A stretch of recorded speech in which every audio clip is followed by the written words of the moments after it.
दोस्तों कई बार जीवन में एक ऐसी घटना हमारे साथ हो जाती है और एक ऐसा व्यक्ति हमारे जीवन से चला जाता है जिस व्यक्ति को हम कभी अपने दिमाग से निकाल नहीं पाते हैं। हम लाख कोशिश कर लेते हैं लेकिन इस व्यक्ति की यादें, उस व्यक्ति की बातें और उस व्यक्ति के द्वारा गुजारा गया हमारे साथ वक्त हम नहीं भुला पाते। हम प्रयास भी कर लेते हैं, बहुत सारे तरीके अपना लेते हैं, लेकिन उस व्यक्ति को अपने दिमाग से नहीं निकाल पाते। ऐसा क्यों होता है दोस्तों? दोस्तों पहले छोटी सी बात मैं आपको बताऊंगा और उस इंसान के लिए हमारे अंदर नफरत नफरत भरी रहती है।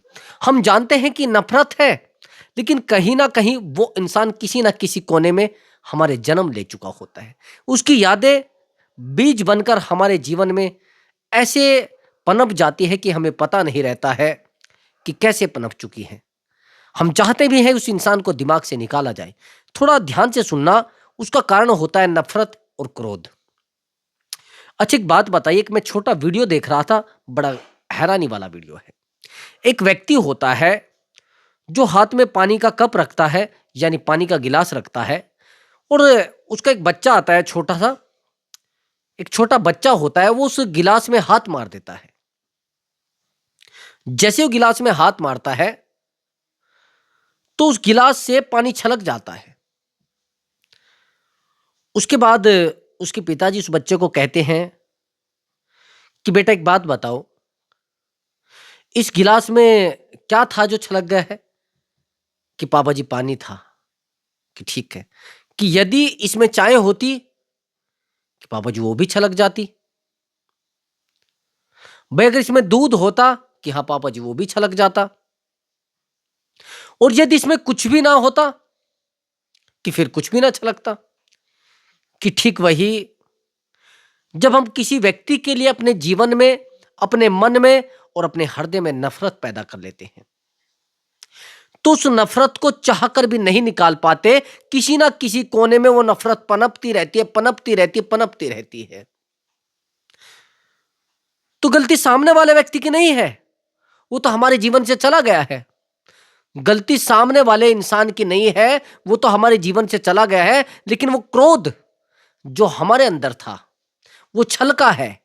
उसकी छोटी सी गलती के कारण छलक गया है, उसकी छोटी सी मिस्टेक के कारण वो छलक गया है, नहीं तो बाहर से थोड़ा ही ना आया है क्रोध। भाई एक बात बताइए, वो बाहर से आया है क्या क्रोध? कहीं से कोई आ गया मेरे पास और वो क्रोध हमने बुलाया वो आ गया? क्रोध तो आपके अंदर ही है ना, नफरत तो आपके अंदर ही है ना, प्रेम तो आपके अंदर ही है। ये समझ रहे हैं मेरी बात को?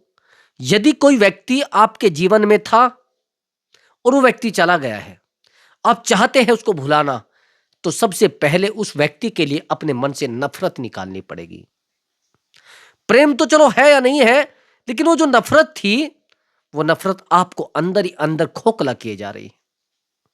सबसे पहले उस नफरत को निकालिए और उस नफरत को साइड करिए। उस दिन आप उस व्यक्ति को अपने जीवन से दूर कर सकते हैं, उस दिन उस व्यक्ति को अपने जीवन से भगा सकते हैं, नहीं तो उस व्यक्ति को कभी भी आप भुला नहीं सकते। उस व्यक्ति के द्वारा किया गया आपके ऊपर प्रेम, दिखाया गया प्रेम, या फिर उस व्यक्ति के द्वारा किया गया कोई उपकार आपको बार बार याद आता है, लेकिन उस व्यक्ति के द्वारा की गई आपके साथ बहुत बुरी हरकत, वो आपको क्यों नहीं दिखाई देती भाई? मैंने आपको कहा है कि किसी भी व्यक्ति को यदि भुलाना चाहते हैं, किसी भी व्यक्ति को आप अपने जीवन से, जिस व्यक्ति को आप बार बार याद करते हैं और आप हर्ट हो जाते हैं, आप चाहते हैं उस व्यक्ति को अपने जीवन से दूर करना, उस व्यक्ति के जीवन से दूर होने का केवल एक साक्ष्य है। साक्ष्य है आपके अंदर उस व्यक्ति के लिए नफरत, साक्ष्य है उस व्यक्ति के लिए आपके अंदर क्रोध, साक्ष्य है उस व्यक्ति के लिए आपके अंदर पनपा वो प्रेम, जिस प्रेम को आप बार बार याद करते हैं और बार बार आप आंसू बहाते हैं। यदि आप उस अतीत को और उस जीवन को नहीं भूल पाएंगे, तो आप एक नए जीवन की गणना नहीं कर सकते, एक नई दिशा को नहीं कर सकते। ये मैं गहराई की बात बता रहा हूं। यदि आप इस गहराई की बात को अपने जीवन में सही से नहीं उतार पाए, तो शायद जीवन को आप एक सही दिशा में नहीं लेकर जा सकते। जब तक आप नदी का एक किनारा नहीं छोड़ेंगे, तो नदी के किसी दूसरे किनारे को नहीं छू सकते, नदी के दूसरे किनारे पर नहीं पहुंच सकते। इसलिए आपको अपने अतीत को भूलना पड़ेगा। यदि आप अपने अतीत को नहीं भूलेंगे तो जीवन में कभी दूसरे रास्ते पर नहीं चल सकते और जीवन में आप आगे बढ़ ही नहीं सकते। अच्छा, एक बात बताइए, जीवन एक गाड़ी है या नहीं है? आइडिया से बताना। जीवन एक गाड़ी है और पति पत्नी उस जीवन के दो पहिए हैं। एक भी पहिया वहां से हट गया तो काम खत्म, रिश्ता जीरो। मैं वही चीज आपको बताना चाहता हूं। जैसे कोई गाड़ी हम चलाते हैं, फोर व्हीलर गाड़ी मान लीजिए, उसमें शीशा होता है, जहां से सामने का जो फ्रंट का शीशा होता है उसमें हम देखते हैं और आगे गाड़ी चलती रहती है। लेकिन अगर गलती से हम उस पिछले शीशे में देखकर गाड़ी चलाने लग जाए, दुर्घटना होगी या नहीं होगी? आपसे मेरा प्रश्न है कि दुर्घटना होगी या नहीं होगी? आप कहेंगे गुरुजी सच में दुर्घटना होगी। जीवन की यात्रा जो है बहुत लंबी यात्रा है। उस यात्रा को तय करने में कितना समय लगता है और कितना हमें टूटना पड़ता है, कितनी बार हमें रोना पड़ता है, कितनी बार विपरीत परिस्थितियों से लड़ना होता है,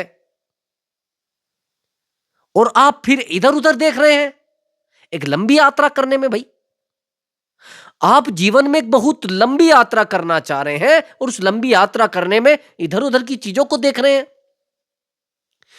इस व्यक्ति को भुलाने में आप समय क्यों खो रहे हैं? भाई, मैं आपको यह पूछना चाहता हूं। अतीत को यदि नहीं भुला पा रहे तो शायद आप जीवन में कुछ कर नहीं पाएंगे। मैं सच कह रहा हूं। अतीत का बोझ आपके जीवन में इस प्रकार से अटक जाता है और किसी व्यक्ति के द्वारा कहे गए बुरे शब्द आपको अंदर तक चीर देते हैं, आपको अंदर तक हरा सकते हैं, और हार का केवल कारण होता है आपका अतीत। किसी ने प्रेम दिया, मैं मानता हूं सबको प्रेम दिया जाता है। आपके पास कुछ बचा है, मैं मानता हूं सबके पास कुछ बचा होता है। कुछ व्यक्तियों को आपने देखा होगा, यदि उनके जीवन में बहुत बेहतर क्षण रहे हैं, बहुत बेहतर पल रहे हैं, और वो अमीरी से गरीबी की तरफ आते हैं। पहले उनकी इनकम बहुत अधिक थी, उनकी मंथली आय बहुत अधिक थी या सालाना आय बहुत अधिक थी, तो पूरे जीवन उस सालाना आय के बारे में वो बोलते रहते, मैं पहले इतना पैसा कमाता था, पहले मेरा जीवन इतना बेहतर था, पहले लोग मेरा इतना सम्मान करते थे, पहले लोग मुझे इतने प्रेम से देखते थे, पहले मैं जवानी में बड़ा खूबसूरत दिखता था, पहले उस स्त्री से मेरा प्रेम बहुत बेहतर था। और पूरे जीवन वो यही आइडिया, यही गणना करते रहते हैं और जीवन की अगली यात्रा नहीं चल पाते, नहीं चल पाते। भाई, पूरे जीवन बस इसी उठापटक में लगे रहते हैं कि शायद वो जीवन होता तो क्या होता। मेरी इनकम पहले 70,000 रुपए महीना थी, मैं घर में इतना भोजन लेकर आता था, मैं घर में इतना राशन लेकर आता था, पैसा कहाँ जाता था कहाँ आता था कोई पता नहीं लगता था, मेरे बच्चे इतने बेहतर स्कूल में पढ़ते थे। क्या भाई, आपको पता नहीं कि जीवन एक सिक्के के दो पहलू है? दुख सुख एक जीवन, मान लीजिए जीवन जो है वो दुख है। जो लोग दुख को एक्सेप्ट नहीं कर सकते ना, स्वीकार नहीं कर सकते, वो फिर सुख को भी स्वीकार नहीं कर सकते। मैच्योरिटी और अनमैच्योरिटी में यही तो अंतर होता है कि जो मैच्योर व्यक्ति होता है वो चीजों को आसानी से भूल जाता है, लेकिन अनमैच्योर व्यक्ति हारता हारता हारता वो चीजों को छोड़ देता है। भाई, एक बात बताइए, एक तो मैच्योर व्यक्ति है जिसके जीवन में दुख आ गया है,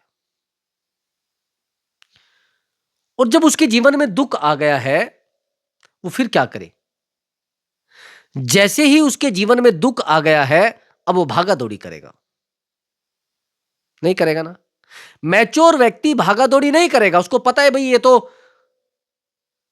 परिवर्तन है, ये अस्थाई नहीं है, अस्थाई है। यदि दुख आ गया है तो सुख भी आना है, प्रेम आ गया है तो नफरत भी आनी है, और खुशी आ गई है तो दुख भी आना है। लेकिन वहीं पर अनमैच्योर व्यक्ति क्या करेगा? जैसे उसके जीवन में दुख आता है वो रोने लगता है, चिल्लाने लगता है, दुखड़े गाने लगता है, अरे मेरी बेटी तो ऐसे थी, आज मेरी बेटी के जीवन में दुख आ गया है, इसी को तो कहते हैं अनमैच्योरिटी भाई। अनमैच्योरिटी इसी को कहते हैं। जीवन में चाहे उनके जीवन में कितने भी सुख हो, कितने भी दुख हो, अनमैच्योर व्यक्ति हमेशा दुखी रहता है, चाहे उसको कितना कुछ दे लीजिए। मैं सच बता रहा हूं। कुछ लोगों को आप कितना भी कुछ भी दे लीजिए, उनकी नेगेटिविटी कभी बेहतर नहीं रहती। उनको आप सेटिस्फाई कर ही नहीं सकते, उनको संतुष्ट आप कर ही नहीं सकते। मेरे गांव में 3 परिवार हैं। तीनों परिवार वर्तमान में बेहतर परिवारों में गिने जाते हैं। उनमें से एक महिला की तो बर्बादी है, लेकिन 3 परिवार 2 परिवार बचे हैं। एक महिला तो नेगेटिविटी के कारण, नकारात्मकता के कारण अपने परिवार को बर्बाद कर चुकी है, लेकिन 2 परिवार बचे हैं जो टॉप मोस्ट 2 परिवारों में है। आप यकीन मानेंगे, उन दोनों परिवारों की महिलाएं, जिन महिलाओं ने उन परिवारों को उस लेवल पर ले जा चुकी हैं, वो तो नहीं ले जा पाए हैं, उनके हस्बैंड की पॉजिटिविटी उनको वहां लेकर गई है। यदि आप यकीन मानेंगे, उस समय पर उस महिला के पति गवर्नमेंट जॉब में थे, टॉप लेवल की गवर्नमेंट जॉब में, जहां से उसके पास बेहतर पैसा था, गमन बहुत ज्यादा था, सरकार का पैसा बहुत ज्यादा था। मैं ये नहीं कहता कि वो कुछ गलत कर रहे थे, अपने प्रोफेशन के हिसाब से वो कर रहे थे, क्योंकि उनको मौका मिला है। भाई, अपने लेवल पर गरीब भी बेईमानी कर रहा है और अपने लेवल पर अमीर भी बेईमानी कर रहा है। अपने लेवल पर एक चपरासी भी बेईमानी कर रहा है और अपने लेवल पर एक गजेटेड अधिकारी भी बेईमानी कर रहा है। अगर यही मौका एक चपरासी को ना एक गजेटेड अधिकारी को मिले, वो भी बेईमानी कर रहा है। अगर किसी गरीब व्यक्ति को मौका मिलता है किसी से 10 रुपए खाने का और 10 रुपए बेईमानी करने का, कर लेता है। अगर किसी गरीब व्यक्ति को बेईमानी करने का 100 रुपए का मौका अगर मिलता है तो 100 रुपए की बेईमानी कर लेता है। वहीं पर किसी अमीर व्यक्ति को 10,000 की बेईमानी करने का मौका मिलता है, वो भी कर लेता है। हर व्यक्ति अपने लेवल पर बेईमानी कर रहा है और करते जा रहे हैं लोग। कहां भाई ईमानदारी कहां बची है? हाँ, तो मैं बात कर रहा था उन दोनों परिवारों की। हस्बैंड बेहतर जीवन में थे, बेहतर जॉब में थे, ठीक ठाक परिवार बना। आज भी उस महिला के जीवन में नेगेटिविटी है, करोड़ों की संपत्ति है भाई, 3 बेटे हैं, बेहतर जीवन जी रहे हैं, लेकिन उस महिला के जीवन में आज तक उसने बेहतर वस्त्र नहीं पहने हैं। शायद मेरा मानना है कि अगर एक बार वस्त्र पहन लिए तो उनको धोने का तो सवाल ही नहीं है। तो आप इसको क्या जीवन मान रहे हैं? आप इसको सुकून मान रहे हैं? आप इसको गति मान रहे हैं क्या? इसको प्रगति मान रहे हैं क्या? यदि आप अपने जीवन में भी प्रकाश नहीं ला पाए हैं, आप अपने जीवन को भी अंधकार से नहीं निकाल पा रहे हैं, तो आपके पास धन होना मात्र दिखावा है। मात्र इस जीवन में धन का लालच है आपको, ना कि धन से आप अपने जीवन को सुकून दे पा रहे हैं। तड़प रहे हैं आप, और तड़प तड़प पर कर केवल और केवल अपने जीवन को खोए जा रहे हैं। दूसरी महिला मैं आपको बता देता हूं, अभी वर्तमान में केवल 2 गवर्नमेंट नौकरी में लड़के लगे हैं, वो दोनों बेटे उसी महिला के। लेकिन यदि आप उसकी नेगेटिविटी को देखेंगे, उसकी नकारात्मकता को देखेंगे, वो अपने ही जीवन को दुख में ला रही है और अपने आप को तकलीफों में ला रही है। जिस महिला के मैं 3 बेटों की मैं बात कर रहा ना आपसे, वो तीनों बेटे उस महिला को भोजन देने को तैयार नहीं है, क्योंकि वो खुश नहीं है उन बेटों से भी, वो खुश नहीं है उनकी पत्नियों से भी, वो खुश नहीं है उनके बच्चों से भी। और इस प्रकार की जो महिलाएं होती हैं, इस प्रकार के जो पुरुष होते हैं, वो किसी भी व्यक्ति से संतुष्ट नहीं होते हैं। वो जीवन में केवल और केवल अड़ंगे लगाना, लोगों की, जिसे कहते हैं ना, बुराई करना, और लोगों के साथ केवल बहस करना और लोगों के साथ बेहतर व्यवहार ना करना, यही उनके जीवन का लक्ष्य बन जाता है। और क्या करते हैं लोग? आपको क्या लग रहा है कि इन्होंने बहुत बड़ी तरक्की कहीं कर रखी है? अगर एक महिला किसी बेहतर व्यक्ति के घर में आ गई और वो व्यक्ति बड़ी मेहनत करता है, और फिर वो महिला कहे कि नहीं नहीं, ये तो सब मैंने किया है। अरे भाई, जिस व्यक्ति ने अपना पूरा जीवन लगा दिया है इस परिवार को बेहतर बनाने में, मैं जिन 2 बच्चों की बात कर रहा हूं, जो दोनों नौकरियों पर लगे हैं, वो दोनों बेटे अपनी माता से बड़े परेशान हैं। वो कहीं भी उन दोनों बच्चों की बुराई करने में कोई खोट नहीं समझती है, कोई नुकसान नहीं समझती है। मैं ये नहीं कहूंगा कि वो दोनों बेटे बेहतर बच्चे हैं, यकीन मानिए, जिनको प्रेरणा स्रोत माना जाता है, जिनसे लोग प्रेरणा लेते हैं। लेकिन ऐसा क्यों होता है कि ऐसे लोगों के जीवन में भी ऐसे परिवार आ जाते हैं? देखो, ऐसा नहीं कि माँ बाप बेहतर होते हैं, ऐसा नहीं कि बुजुर्ग व्यक्ति जो भी कहेगा वो सही कहेगा। भाई, मूर्ख भी तो बुजुर्ग होता है। या बुढ़ापा नहीं आता है मूर्ख के ऊपर, बुढ़ापा मूर्ख के ऊपर भी आता है। और मूर्ख उपदेश देने लग जाए उस उम्र में जाकर कि हमने दुनिया देखी है।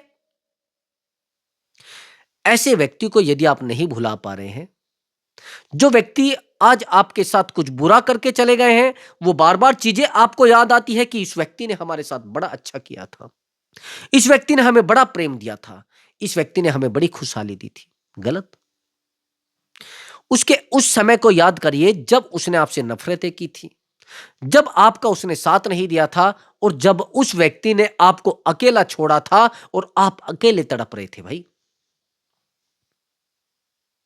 जब तक आप अपने जीवन से नहीं निकाल सकते उसको, तब तक आप उस व्यक्ति को अपने जीवन से दफा कर ही नहीं सकते। नहीं समझे?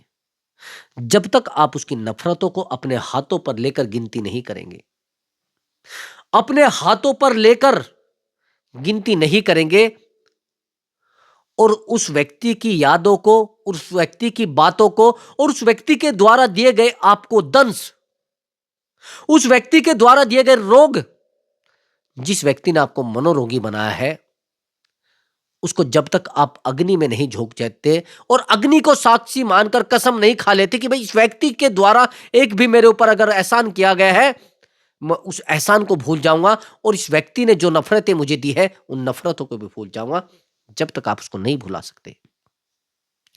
प्रेम प्रतीक क्या है? प्रेम प्रगति है, और प्रेम गतिशीलता है, प्रेम सहनशीलता है। प्रेम किसी व्यक्ति को नफरत करना नहीं सिखाता है, प्रेम किसी का लूटना नहीं सिखाता है। ये जो आज मुखौटा लगाकर लोग बैठे हैं ना, आपको लूटने के लिए, आपको एक गलत दिशा देने के लिए, इनके मुखौटे को पहचानने की कोशिश करिए। प्रिय, आप क्या करते हैं? आप इनके जाल जो बनाते हैं ने, जो बुना हुआ जाल होता है, उसमें फंस जाते हैं। ये पहले आपको प्रेम देंगे, ये पहले आपको लालच देंगे, और फिर उस प्रकार से आपको अपने जाल में फंसाएंगे। चारा डाला जाएगा, चारा जानते हैं कैसे डाला जाएगा, पैसा तो नहीं दिखाया जाएगा, लेकिन उस तरीके की आकर्षण पैदा किए जाएंगे कि जिससे आपको लगे कि ये बेहतर व्यक्ति है। देखो, आप कहेंगे कि सर मुझे धन का प्रलोभन नहीं है, मुझे धन का कोई लालच नहीं है। मैं मानता हूं आपको धन का लालच नहीं, लेकिन स्त्री का लालच तो होगा।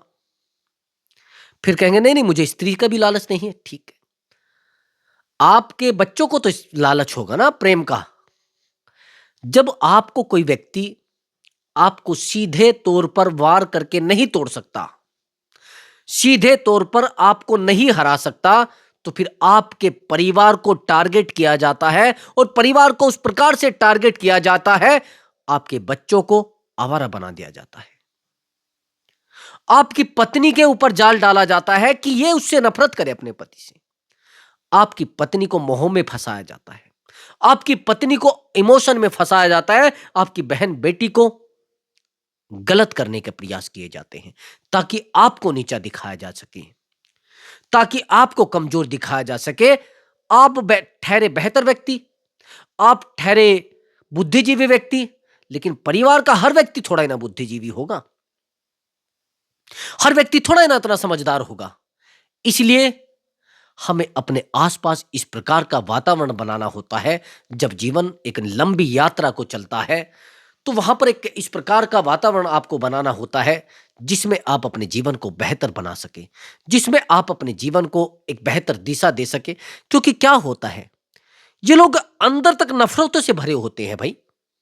अंदर तक क्रोध से भरे होते हैं और आपके प्रति इनके अंदर ईर्ष्या, द्वेष उस प्रकार भरा होता है कि ये आज आपकी गर्दन काट दे अगर इनको मौका दिया जाए। आपकी पत्नी के ऊपर गलत नजर डालेंगे, खुद से नहीं कर सकते, किसी पड़ोसी से करा देंगे। आपकी बिटिया के ऊपर गलत नजर डालेंगे, खुद से नहीं करेंगे, किसी पड़ोसी से करा देंगे। इन लोगों को टारगेट, इन लोगों का उद्देश्य केवल और केवल आपको पीछे हटाना है। ये जानते हैं कि अगर आप सीधे चल पड़े तो इनको हरा दोगे। ये सीधे तौर पर आपको नहीं हराएंगे। अंदर अंदर आपको टारगेट किया जाएगा, आपके बच्चों को टारगेट किया जाएगा और आपके आसपास एक ऐसा वातावरण बनाया जाएगा जिससे आप हार जाएंगे। मैंने बहुत सारे लोगों को देखा है और इतने आप टूट जाते हैं, आपको पता नहीं रहता है। आप प्रयास भी करते हैं कि शायद मैं इन चीजों को संभाल लूंगा, लेकिन नहीं संभाल पाते। क्यों भाई? क्यों नहीं संभाल पाते? उसका कारण होते हैं आप खुद।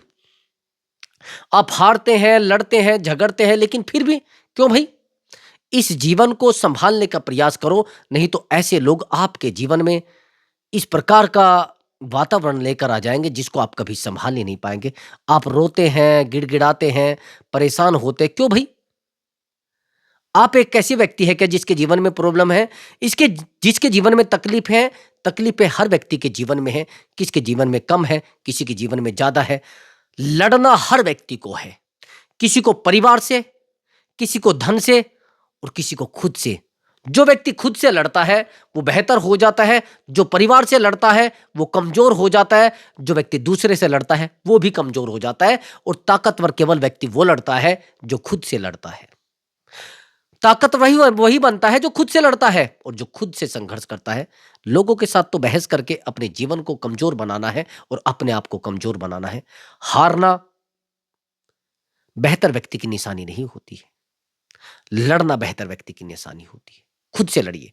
तो दोस्तों, यदि आपको हमारा वीडियो अच्छा लगा है तो वीडियो को लाइक करें और चैनल को अवश्य सब्सक्राइब करें। मैं मिलता हूं एक बेहतर विषय के साथ। प्रणाम मेरे प्रिय दर्शकों।